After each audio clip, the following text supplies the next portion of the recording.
1 week ago today, Michael Paul Brown took the lives of 4 Montanans before fleeing the scene. Our brave men and women in uniform didn't waste a second. Law enforcement jumped into action, began the search with the promise to not give up until they found this suspect. Today, I'm grateful to report that Michael Brown has been apprehended, arrested, and is in custody. Standing alongside me today are members of our local, state, and federal law enforcement partners who haven't stopped searching since the very beginning. They responded to every call. They followed up on every tip. They spent hours climbing over these mountains looking for this criminal. They used every resource available to them to search for him. Thank you does not cover what we owe to these brave men and women. Sacrifice, time away from families, placing their lives on the line to bring peace of mind back to this community and this criminal to justice. Before I hand it over to Attorney General Knudsen to share more about the actual arrest, I'd like to once again acknowledge the loss of the 4 victims. Daniel Edwin Bailey, Nancy Loretta Kelly, David Allen Leach, and Tony Wayne Palm. And extend our prayers to their families. Thank you for remembering them and doing what you can to support those families. At this time, I'd like to invite Attorney General Knudsen to provide an update on the apprehension and the arrest. Thank you, Mr. Governor. Good afternoon. It's a good day. We got our man. Michael Paul Brown is in custody. He was arrested today, 1 week later at approximately 2 p.m. this afternoon. That's roughly. He was apprehended just west of Anaconda, near the ranch bar, just south of Highway 1. There's a number of agencies we have to thank here. First of all, what I've been hearing just over and over is this really is an unprecedented level of cooperation. State agencies, local agencies, and federal agencies, this was seamless, folks. This is not the type of thing that you see very often. With all the federal partners, our state agencies, and our local law enforcement agencies working hand in hand to make sure that the right thing gets done here, that is nothing short of staggering. I want to thank Anaconda Deer Lodge Police Department, Montana DCI obviously was involved, the FBI, the U.S. Marshal Service. I really want to give them a special thank you. The Marshal Service was a huge asset to us here today, all week, but today especially. They were directly involved with this apprehension. We had over 39 local, county, state, federal teams, well over 250 law enforcement personnel in the area.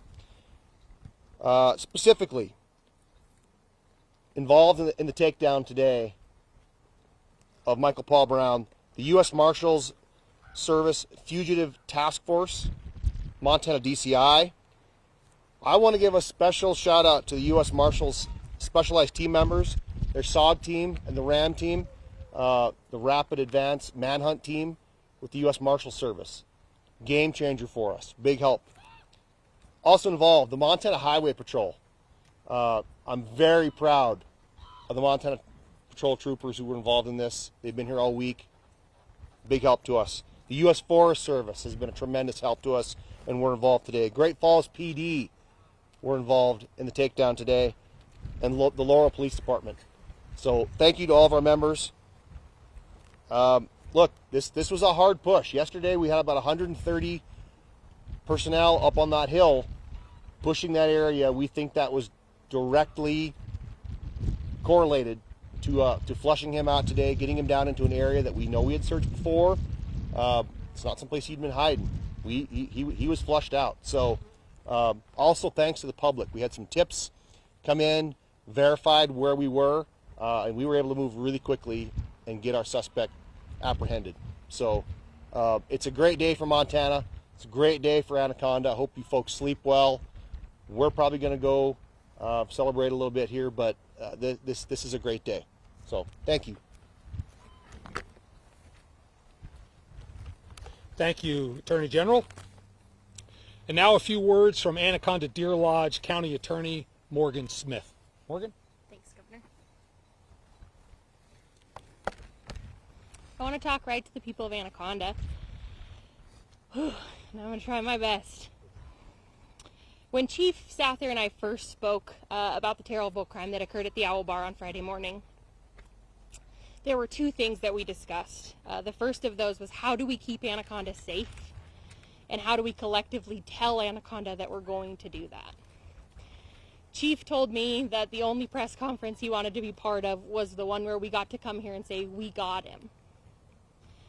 Chief and I have, of course, spent the last 7 days having many conversations, but Chief's only concern remained, how do we tell Anaconda we got him? Chief, I don't know where you ended up, but today's that day. The work that our local officers, standing arm in arm with U.S. Marshals, federal agents, and members from law enforcement communities all across Montana, the work that you all did was incredible. It's often tireless and thankless work, but I hope that you find that the work that you did, those of you that participated in any portion of what happened this week, that the entire community of Anaconda is going to sleep tonight and truly rest. In full transparency, for myself and many of us involved in this isn't the end. This is the beginning. I'm confident in the investigative work that has been done to this point, and I'm also incredibly confident in the folks that are going to continue to do investigative work to make sure we can prosecute this case to the fullest extent of the law. With the relief that comes today, I know that tomorrow will bring many questions. The manhunt has come to an end, but the homicide investigation remains ongoing. Details related to that investigation will be withheld, and that's to ensure the fairness and the integrity of the case as it moves forward. I cannot possibly find the words that are appropriate to thank everybody who has worked so hard this week. It's going to take us weeks to just write down the folks, the businesses, the individuals, the organizations, all of these people behind me that contributed in some way to this. Meals, snacks, beverages, lodging, a physical space for a command center, supplies. The way the Anaconda community showed up to assist these folks doing the work that they did is going to take us a really long time to be able to appropriately thank.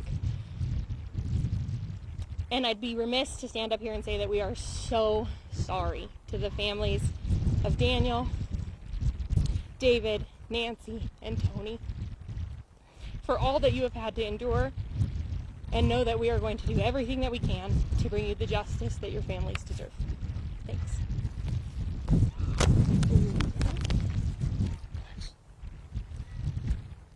So once again, on behalf of all the people of Montana, thank you to our law enforcement officers from all 38 or 39 different jurisdictions that came together and really collaborated to bring a decisive conclusion to this search.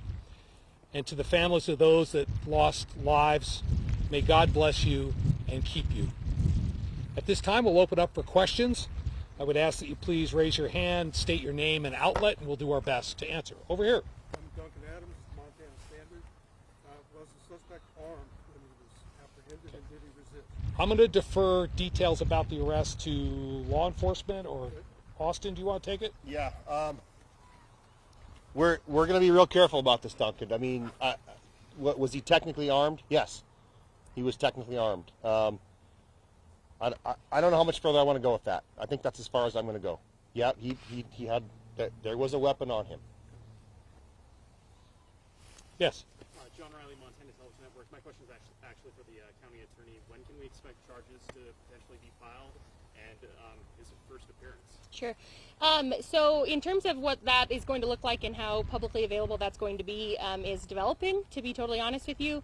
I am very invested in making sure that every part of this is as fair as it can be, and that extends to the fairness to the defendant of what the pretrial coverage looks like, and that's something we're cognizant of. And so at this time I'm not in a position to comment, but I can tell you that we're going to be working to collect hours, days, literally 7 days worth of information, and so that's going to take a long time, but we will, whatever can be shared, I promise to do, but also know that we're going to keep a lid on what we can for the integrity of the case. Okay. Yes. Megan Thompson, MTN News. Was the suspect taken to a jail or something after he was arrested, or did he go to the hospital? Go ahead. He went, upon apprehension, he was provided medical assistance, so he was taken to a hospital, has been medically cleared, and remains in custody at this time. Yeah, John. John Amy, MTN News. How did you guys find him? Can you explain how you got the tip or where it came from to find this guy today? Go ahead, Lee. Yeah. The question is, what did we do? What were the techniques to find him? Obviously, the Attorney General has talked about some of the specialized teams that were put in place. They have tremendous assets in the way of technology, canines, cameras, devices that track movement up in that area. So all of those things were in play in addition to basically human searches, walking through that difficult terrain to find it.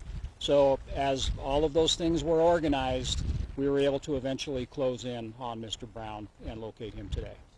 Was there a tip from somebody, or did you just... We've received several tips from the community which put us in a certain position, investigative-wise and search-wise, that I think was advantageous in this investigation. Yeah. DJ Bauer, NonStop Local, another question for law enforcement.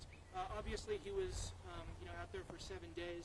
When you found him, was he like emaciated, or was there any kind of evidence that he had like some sort of sustenance? I thought he looked surprisingly in good shape. One of the things we did immediately was get him medically cleared, get him medical attention for as long as he's been out there. The weather certainly hasn't been, conducive to survivability, really, with no resources. But, with the ability to basically move around, potentially enter structures, have some shelter, I thought he was in pretty good shape physically. Yeah, Zeke Lloyd, Montana Free Press. So AP reported that once he was becoming a danger to himself and others, family members reached out by phone, by email, requesting checkups on his welfare to the Anaconda Deer Lodge local police. Any comment on whether that happened? No. Yes. James Rosine, editor of the Anaconda Leader. Was there any risk to the property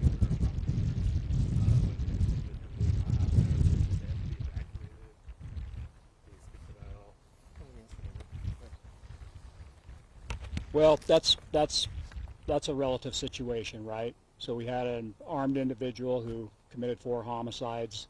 As we said from the beginning, there's always been tremendous risk because of that, not knowing how he was armed, if he was armed, but presuming that he was. So, with that just being in place, I think there's a perception that that's exactly what it was, that it could be very much a risk for anybody. Jake Elson for New York Times. Was he captured out in the open or in a structure? It was captured right at a structure. Any resistance? Duncan Adams, Montana State. Yeah. So you mentioned the physical condition. What was his mental health? Was he paranoid? Was he hallucinating? Did you get a sense of that? I think at this time, just for the status of the investigation and the prosecution, we're not going to go there. Okay. He's upright. He was communicative. He did identify himself. That's probably as far as we're going to go. Yeah. John Riley, MTN News again. This is a question for law enforcement. Moving forward in the investigation, you mentioned it's transitioning to homicide. Will we still be seeing the massive multi-agency coordination, or is that going to be scaled down to more local and marshal services? Yeah. That will be a scaled down effort. This is a request from Anaconda Deer Lodge Police Department for the Division of Criminal Investigation. We will continue to rely on our partners for their role in this investigation, but a large part of that focus now will be the Division of Criminal Investigation and Anaconda Deer Lodge police working on it. Yeah. Hi, Victoria Traxler with Montana Public Radio. Just got here from Missoula, so I apologize if I missed this already. Has he received medical treatment or any sort of assessment? Yes, he has. We just addressed that. He's been medically cleared and is in custody now. Yes. Megan Thompson, MTN News. Can you clear up for us a little bit about the day of the shooting? There was reports that there were two cars or trucks that you were going after. There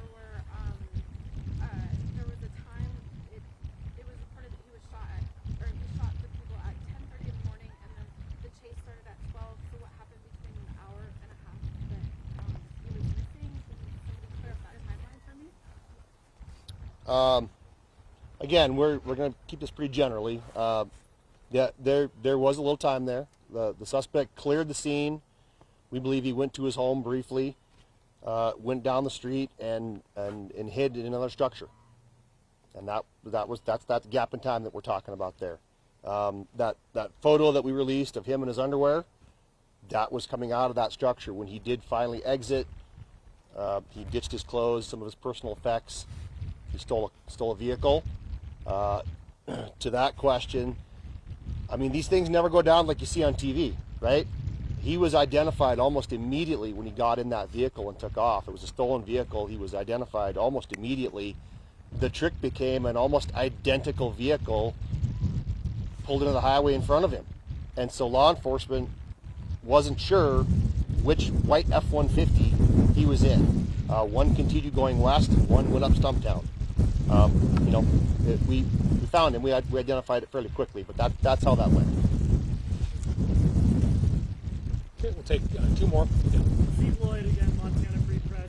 Why did the search take a week if you knew he was in such a centralized area? Let me just say, law enforcement did a tremendous job. They've just apprehended this person who killed 4 people. It took a week because of the country he was in. I don't want to take anything away from the Herculean effort that was put forward by law enforcement to bring this man to justice. And I am pleased to report he is in jail. Yes.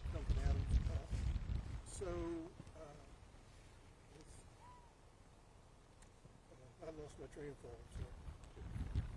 We'll take one last question. Yeah. John Riley, MTN News. With this coming to a close, is there any plans for memorials or services or for the victims?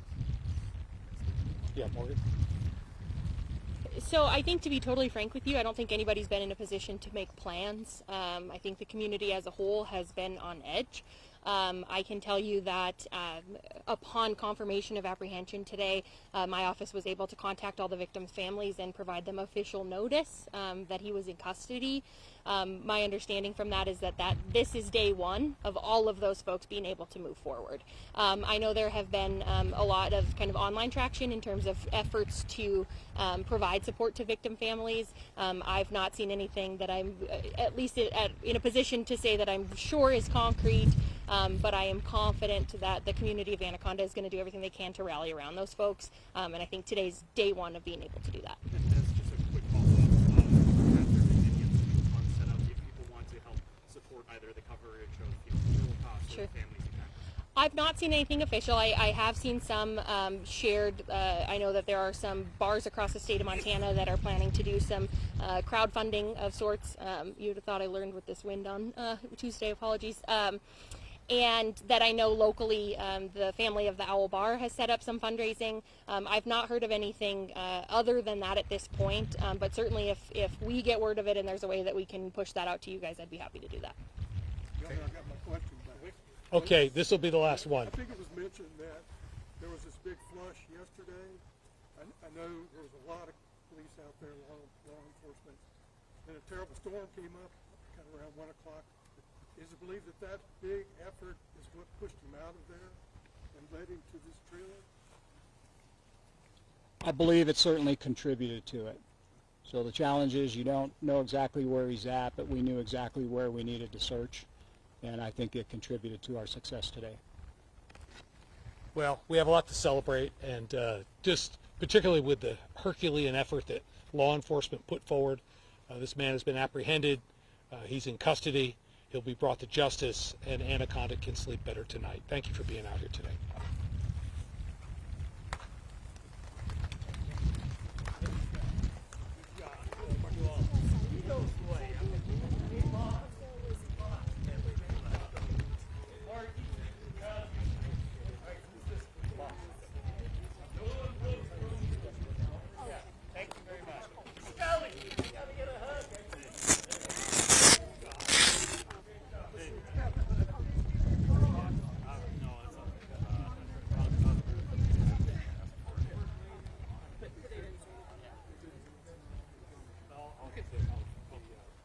I can tell you guys that